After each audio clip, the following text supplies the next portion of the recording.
Parish meeting of the Episcopal Church of the Ascension in Cartersville, Georgia. I'm Earl Newton. I am the senior warden this year, and it gives me great pleasure to preside over this. Our first order of business is to appoint a secretary for this annual meeting. Corinne Scott, will you accept this responsibility?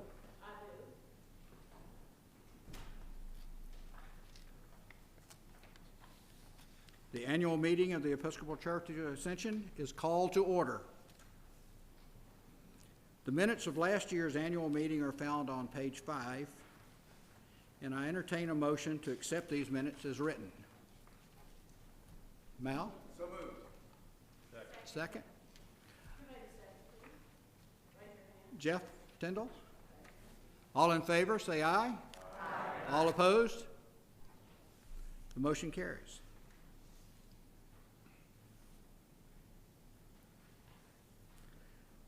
If you will forgive me a bit and give me a bit of a change in the agenda and allow me please to flip items 5 and 6. And Reverend Terry will add her comments regarding our retiring vestry members in a few moments. Today begins the start of a new and exciting year. Today we study this past year and focus on the new year, 2022. We say thank you to 3 members of our congregation who have spent countless hours over the last 3 years to help keep this church vibrant and fiscally responsible. Thanks to Tiffany Tyndall, our outgoing senior warden, for steering us through the narrows, brought on by the retirement of the very Reverend Mary Erickson and also the perils of the scourge known as the Great Pandemic. Skill or luck? I'll stand here today to say Tiffany led us through this past year with very adept skill, with some luck and a lot of prayer, and with the never-failing support of a vestry I am proud to have been part of. Tiffany, this parish stands as one to applaud you, your professional and valiant efforts as the commander of the helm. Let's all stand.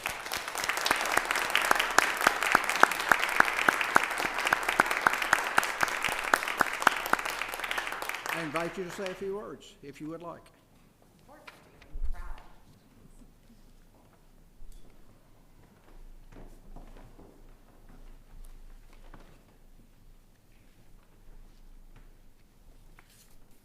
Hello.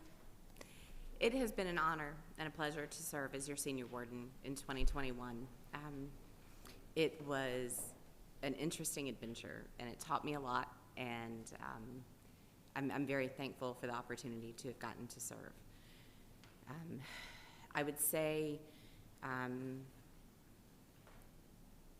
it was sort of a miracle to watch things unfold throughout the year, you know, between the regathering and all that took place, and you know, we would think we had it down pat, and the very next week things would change again, and the way everyone pulled together and made it happen and continued to show up even when showing up wasn't easy.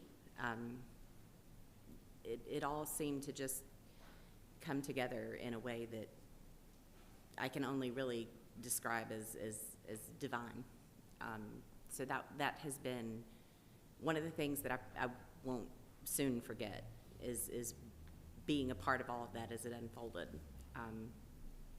I would like to, just as an outgoing statement, I want to remind you that we still have gaps to fill here. We still have things that need to be addressed, one of which is our Christian formation classes. The adults classes are ticking along great, thanks to Reverend Denise and David Ron and Lee Easterwood and Angie and all of those who have been or are currently a part of those programs. But the Christian formation for our children is essential and vital to this church as well. And currently those programs are hanging on with the help of really 2 people, and we need more help. We need more help. We need people to step up and be present for our youth. I realize they're small in number, but they don't count any less. Many of you have benefited from your children growing up in a vibrant youth program here. And as a mom, I'm asking for some of you in our parish to step up and to help us serve these kids and to help us create a Christian formation program that will help them grow in the way that we need them to grow in our church. We currently have 2 plus me people who are serving 2 classes. That doesn't even get us compliant with safeguarding God's children. We really need at least 4, and that doesn't leave us with anybody if someone gets sick. We need some help in that area, and I know there are those of us in this parish who have that gift, and you can step up, and we need you. So that is my outgoing message as senior warden. We've done so much, and we've grown so much, and we've accomplished a lot, especially in the face of the transition and everything going on this year with COVID. We've come so far. This is a very small gap that would be easy to fill with just a couple of volunteers. So thank you for considering that. Thank you for everything that you've done to pull this parish back together after the pandemic and to regather. And thank you for all the effort and the time and the energy that you've spent to make that happen.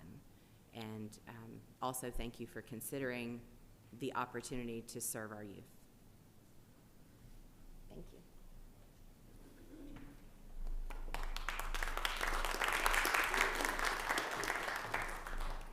Thank you, Tiffany. It's been a pleasure serving with you.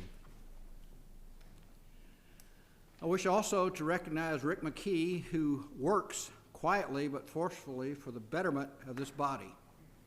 I say works, not worked, for a reason. Rick, we expect the same dedication from you that you've always been willing to give. I salute Rick McKee. Matt McClung, my idea of Little John.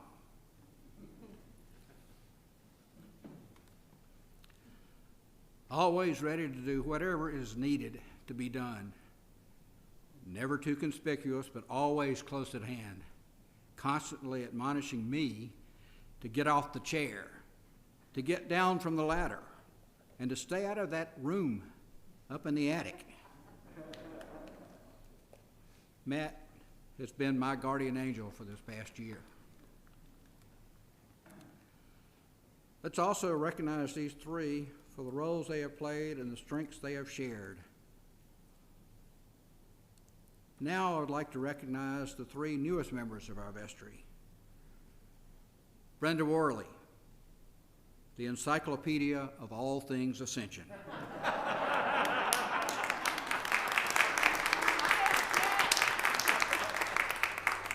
A no-nonsense, let's get it done kind of person. A good leader is one who can respect those who are older, listen to those who are younger, and be humble enough to admit that we can learn from each other. Brenda, it will be an honor to serve with you. John Adams, a kind and gentle man of the first order, ever ready to lend a hand, a kind word, or a gentle gesture. John grabbed hold of the responsibilities of buildings and grounds before I could complete my recitation on why I should consider the role. Boy, was I relieved. Jeff Tyndall, another no-nonsense, take the hill kind of guy. Give me the ball and let me run. We all know of Jeff's expertise in the world of high-tech and information technology. Jeff has agreed to serve Ascension as our technology liaison. We welcome you, Jeff, to the new year. Very quickly, I would like to invite our junior warden, Linda Hamilton, to join me along with our 3 new vestry members, Brenda, John, and Jeff, along with our esteemed treasurer, Mal Underwood. If y'all would come forward, please.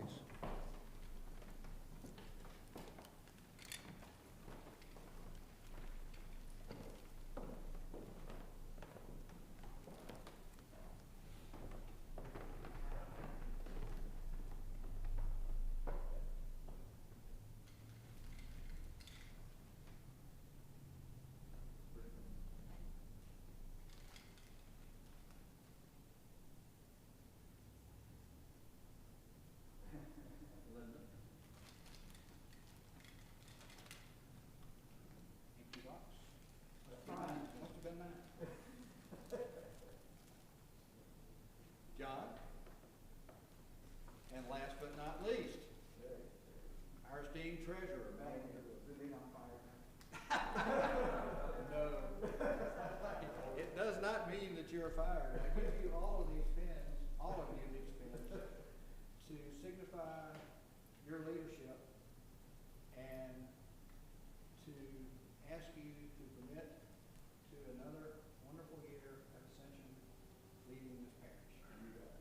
Thank you, sir.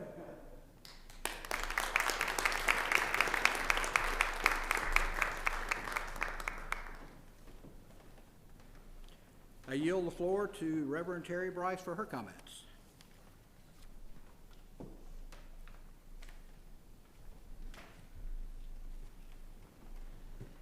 I'll just echo all of the wonderful things that Earl said about the retiring vestry members and the ones coming on. I will not forget my first conversation with Tiffany, and because we had gone at colored a little bit outside the lines in trying to find me and bring me on board, she quickly put my anxieties at ease and said, we'll get through this. You know, we know how to talk to the diocese. So very wonderful. Thank you very much for that. But for everyone on the vestry then and now, thank you for your warm welcome. Thank you for your support. My role is to kind of hold the ship steady until you find a new rector, but also to delve into, are there processes, procedures, committees, stuff like that that we can tweak and make better so that the new rector comes in and finds a well-oiled machine. And I will say that my oil can does not need to be filled to the brim, because y'all already have done so much of the work.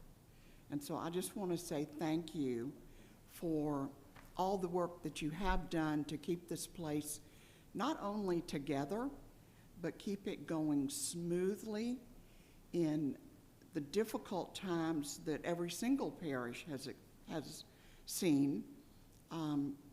And when I came in, it's like the first couple of weeks, it was like, I don't know what I really need to do around here, because y'all were doing it so well. You were just doing it so well. So I want to thank you all for that.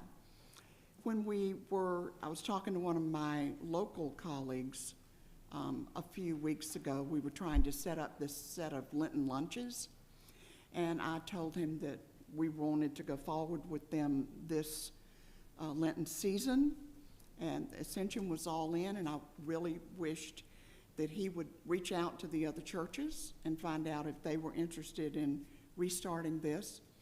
And he said, I'm so glad that Ascension wants to be a part of this. He said, they are some of the most gracious people I have ever met. So you have a reputation in this community for being gracious and warm and welcoming. And I don't think that the good Lord could ask for much more for a group of people to be gracious, warm, and welcoming. So thank you for all you've done for me. Thank you for all you've done for each other. It's an honor and a pleasure to serve here with you.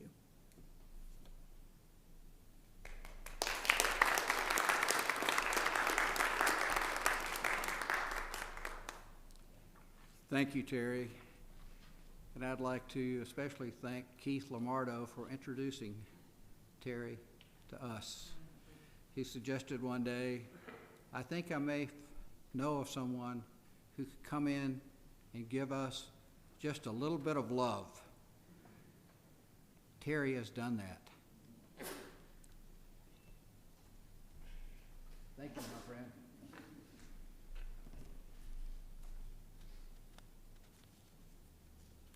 The annual reports from the vestry and ministry chairs are in the bulletin that you have, the report that you have for the annual meeting.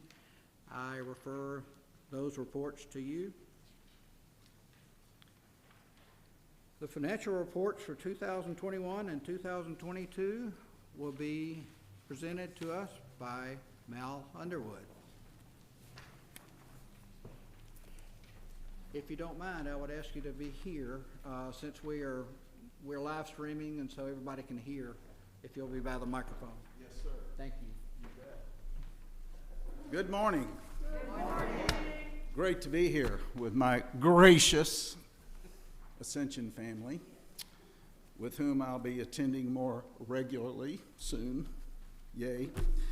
Yay. So, there is financial information in your packet. Reverend Terry and I, because I was delayed in calling her back on a phone call I got, summarized the information and put it in your packet. But these were handed out as we do, as we have in past years. And so I'm going to be talking from this sheet of paper right here. In the sake of time, as usual, I will hit the top of the waves for you. I do not want any questions to go unanswered, please. So if you have any, make sure, please, that you ask them. What I would like to do is this top sheet of paper, as you see, has a dotted line in the middle of the numbers. To the left is the activity and status from last year as compared to the budget from last year. And to the right is primarily designed to show you the budget for this year, 2022. And as you also see, that it is compared to the actual results that we had from last year. I'll talk about both of those things separately. The review of last year's activity will come first. Then I'll take a pause. If you have any questions, jot them down, and I'll take those at that point in time. And then I'll talk about the budget for the year that we're in right now. And that will be my report. I will leave time for further questions if you have them. Okay? The first thing I'd like you to note on the report, the left-hand column that says actual 2021, if you'll please go all the way down to the bottom, you will see a number that says excess revenue over expenses. And you will see that it's $61,756. Thank you all. Excuse me. That is because of your generosity, your faithfulness to your pledges and giving, that number exists. Because we budgeted an $1,800 positive bottom line, and we have over 61,000. So that is to your generosity, grace, and credit that number is there. And it's very important for us when we start talking about the budget for the year that we're in, and I will explain that, of course, at that time. To talk a little bit about how we managed to get into that very favorable financial condition. First of all, during the pandemic, it is very difficult for your financial leadership in this parish, the finance committee, and those who work on the budget to estimate what's going to happen relative to operating expenses, because we didn't really know when the 2021 budget was put together, which is at the end of 2020, how many times we're going to be meeting in person, and how many operating expenses were going to be needed. We just had to do the best we could at estimating those things, and it was a difficult task. What happened is that mostly in the personnel side of things,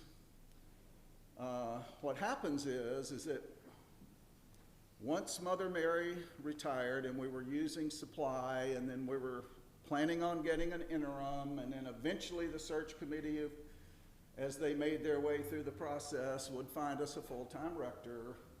When you look at the financial aspects of that particular thing, which is the largest operating expense we have is personnel, supply is the least expensive, interim is in the middle, full-time rector is the most expensive because of the effects of paying for fringe benefits and things like that. So, when we were doing the budget, we had to try to figure out, okay, how many supply of Sundays we're gonna have, how long we were gonna have an interim, when we were gonna have a full-time rector. Well, as you can imagine, that's practically impossible. Thing is that when you do that, we tend to recommend the most conservative position we can on the expense side. So if you have a decision to make about how you're going to estimate it, you make it conservative. And as it turns out, the way the expenses rolled, we just had a lot less expenses in personnel than we intended. And in fact, that number is on there. It's $41,360 for the year. So that you see out of the $61,000 that I'm talking about, 2/3 of it came from benefits of the way the personnel was hired during the year. So that just gives you an idea of what happens. One other thing I'll say, and then I'm going to take my pause and move on. The very top line on the left is the pledge line. So instead of talking about the operating expense effect, the other major contributing factor to our financial performance is the pledge revenue line. You see that for the year, our budget was $251,000. By the way, just so you know, we take 100% of the pledges that come in from our family, and we budget 95% of that number because that is our historical collection rate. We do not budget 100%. We actually collected $268,593 on a budget of $251,500.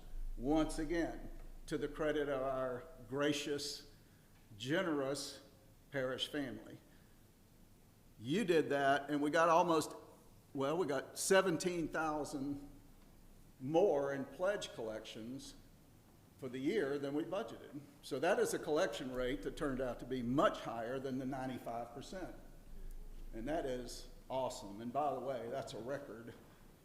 It's not unusual that we're over a little bit in that category, but it is a record that we were $17,000 over. So that was the other major contributing factor. You could add those two numbers up. The personnel savings and the pledge collections excess revenue added up to close to that $61,000. So I'm going to take a breath here, and then I'm going to talk about the 2022 budget. But before I do that, I'll see if there are any particular questions. I will tell you that in past years, I've usually relied on Frederick to stick his hand up, and I asked him this morning to try to restrain himself. And Frederick said, "I'm done with that. Don't worry about me."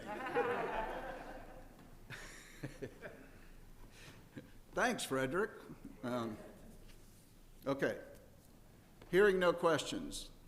Go to the right side, please, and the middle column says Budget 2022. And I'm asked to direct your attention once again all the way to the bottom of that column, and you'll see a negative number of $21,000 down there. That's a first for our congregation, too. We have never recommended, the Finance Committee has never recommended to the vestry, ever since I've been here, to adopt a budget that has a negative bottom line. We always balance the budget. This year was different. This year was different because of the personnel issues once again and trying to determine when we were going to have a full-time rector or not. So in consultation with several people, we decided that we would choose a date, September 1st, and I checked with Kelly and said, do you like that date or not? And Kelly said, well, as far as we know, it's as good as any. And I said, I'll consider that confirmation and validation. That's the date, but we don't know what's going to happen there. Anyway, we end up with a $21,000, what you would normally call a deficit budget. And as I told the vestry when we talked about this, that is not something that we would normally recommend. We're doing it this year for this reason. If you look at the bottom line that we generated from 2021, the $61,000, the vestry not only adopted this budget, but they also agreed that that $60,000 is going to be moved to a special savings account, if you will, that is totally controlled by vestry action. Nothing can happen with that money without vestry saying it's going to happen. But at the Finance Committee recommendation, we asked them to set that aside to cover the $21,000 deficit in our current budget.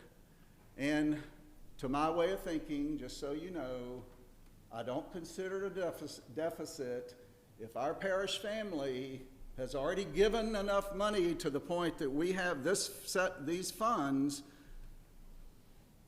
So to my way of thinking and my recommendation, that $21,000 is already paid for because you've given enough to do it. And in fact, if we had 3 years in a row with $20,000 deficit budgets, you would have all 3 years covered with that $60,000. And that is all the vestry set that money aside for.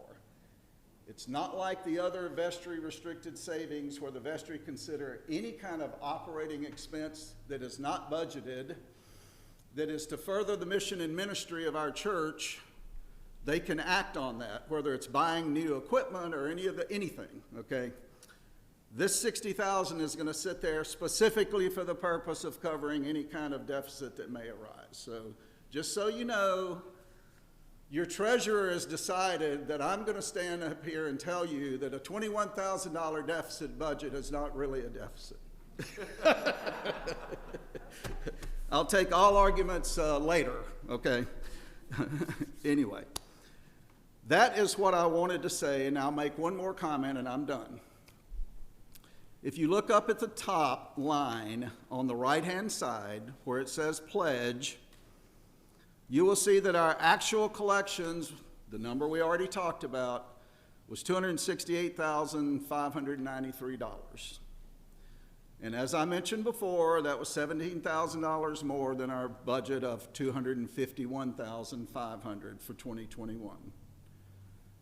If you look at the top number in the middle column, budget 2022, you see that 95% of our total pledges for 2022 is actually more than the number we had last year. So we actually received more pledges for 2022 than we had for 2021 by a little bit, but it's still more. So my congratulations and kudos to Sandy and to Corinne and to all the members of the stewardship ministry for the amazing work that you have done. And it's great. So, that's the situation. I will promise you that there isn't a financial plan ever put into place 12 months in advance that comes out right to the number. It never does. We have been so blessed that in past years, we've done better than we thought we would do. And we've been able to put away vestry restricted savings money for the vestry to use as needed. And then there's the Pritchard endowment that has blessed us beyond belief. So we do have that. It's being well managed by State Street, whatever they are, investors, whatever the firm is. That is contracted with the national church. So they're managing that for us. And out of that unbelievably generous gift that Larry gave us, we not only have that invested, we also have a vestry restricted savings account that is very well funded for a parish our size. So in all things that Reverend Terry talked about, the graciousness of this parish family, it's showing itself up in the finances as well. So the last two sheets of paper I'm not even going to talk about, other than to say you have a list of all the restricted fund balances that exist at this church.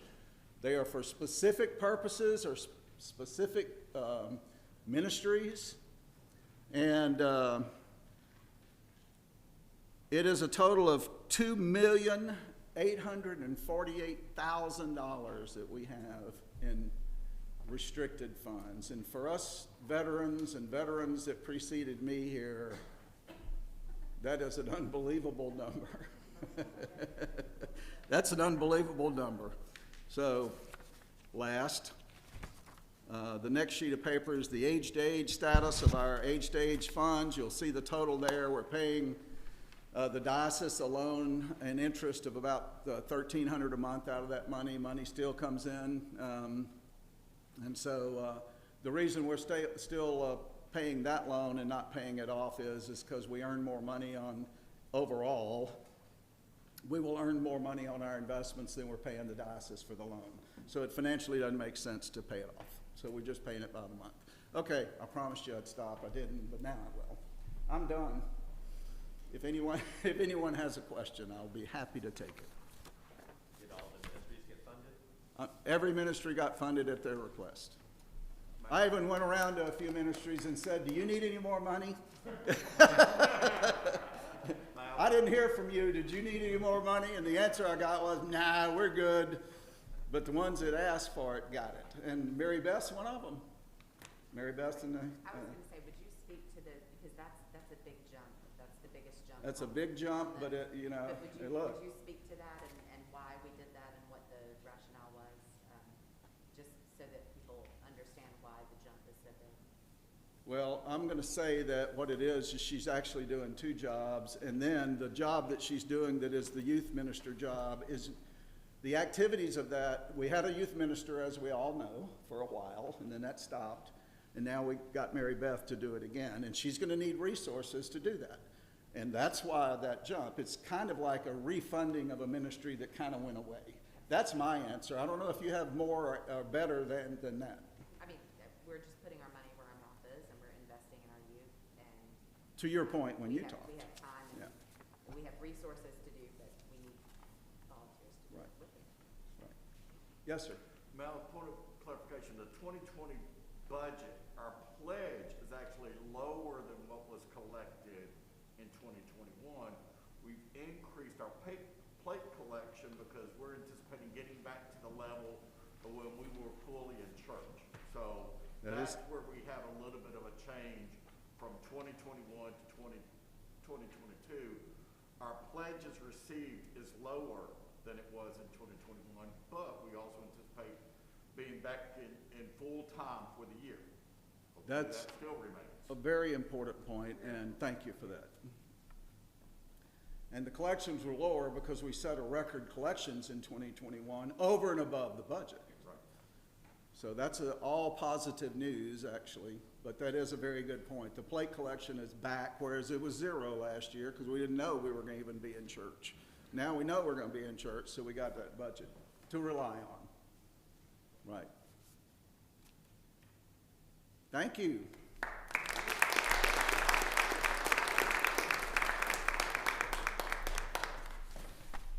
Thank you, Mel. We're about to conclude. I move that we accept the budget as presented. There's a motion on the floor to accept the budget. A second has been made. All in favor, say aye. Aye. All opposed? Motion carries. Peggy.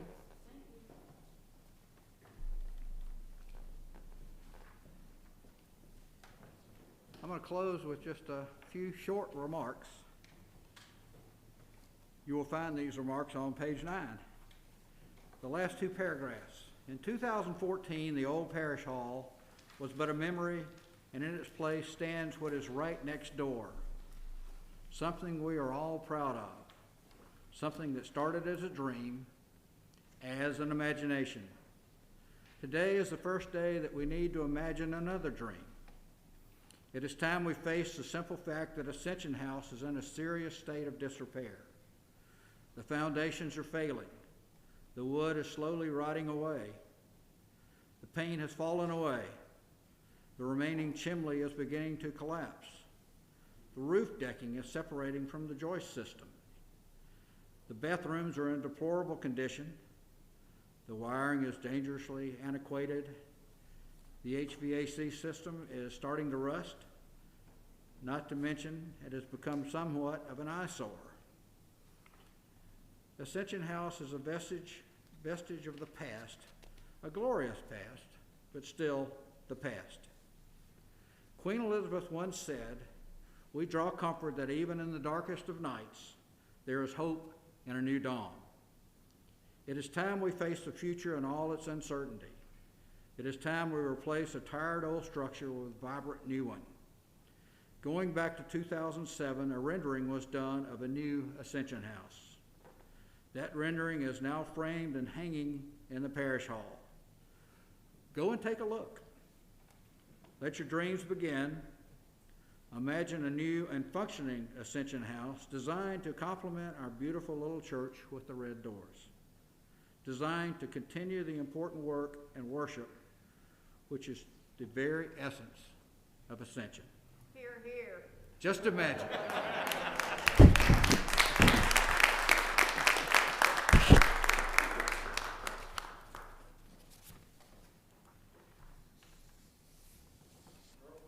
Yes. At this time, what is being done about either replacing or deciding to replace or not replace the Ascension House?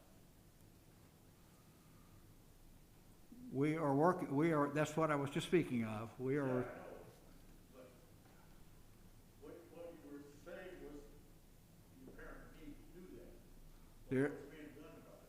well, as a matter of fact, I had a telephone conversation with Canon Lang Lowry on Friday, who oversees structures and refurbishing of church grounds. We had a good, probably a 30-minute conversation. I'm sharing the rendering, a copy of that with him. He has suggested already an architect that we can talk to that won't charge us for just talking. And we will come up with a budget and a plan, and then that will be presented. So the move has started.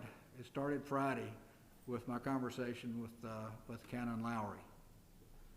Do you know or do you anticipate any heartburn with the Hysterical Society in this town? We will deal with the Historical Society as needed. I think we have planned for that over the years. We have a permit to allow the demolition of Ascension House if we want to do that. And one of the things that Reverend Lowry actually suggested to me the other day was, have you considered, and if you haven't, you might want to consider, offering Ascension House to be donated to the city of Cartersville. If they wish to move it and put it in another location to preserve it, then that would be wonderful. But it would be their call, not ours.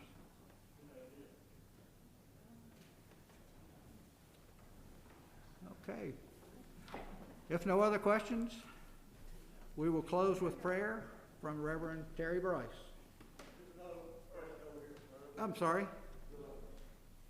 Are we considering getting another loan from the diocese for replacing the Ascension House? We don't know how we're going to fund it at this point. That's all part of the conversation. And that will be, once we have those conversations, then we'll get with the finance committee and we'll determine how best to pay for it. Thank you. Okay. Reverend Terry?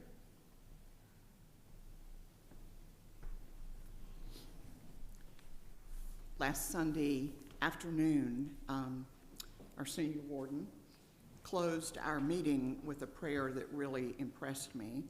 And he said, well, Mother Mary had used it before, and so I'm going to use it again today because I think it speaks to the spirit of this place and our hopes for the future.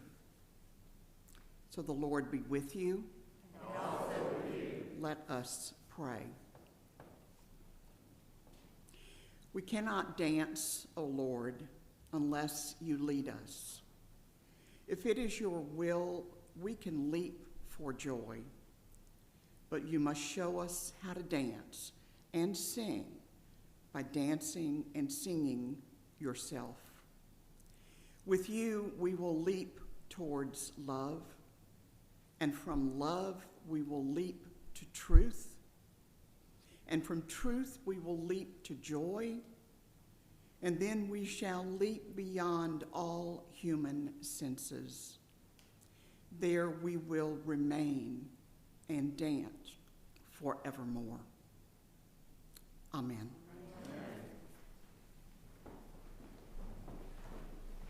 Being no further business, the meeting is officially adjourned.